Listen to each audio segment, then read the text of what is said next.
কই মাছ ধরার নিয়ম, এইখানে আমাদের একটা ধরা কই পড়ে গেছে, সেটা খুঁজতাছি। আমার কাকি কম করে 40টা কই পাইছে, তাই না কাকি? কতটি পাইছো কাকি? একটু সাক্ষাৎকার দাও তো কাকি।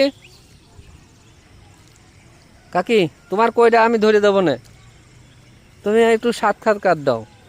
আমার কাশিদা কম করে 50টা কই পাইছে, ওই দাও বালতি ভরে নিয়ে আসে, আরো থুয়াইছে এক বালতি, দেখেছো? এই বৃষ্টিতে কম করে না হলেও আমাদের এই গ্রাম ধরে কম করে 200-300-400 কই পাওয়া গেছে। আর এইখানে একটা কই পাওয়া গেছে, তার জন্য আমরা সবাই উকি মেরে বসে রয়েছি। ওই যে লাজাই ভাই পানের বিড়ি, নাকি বিড়ি না পান রে, পান পান খাইয়ে বসে আছে, কখন বুলকি দিবি কখন ধরবো।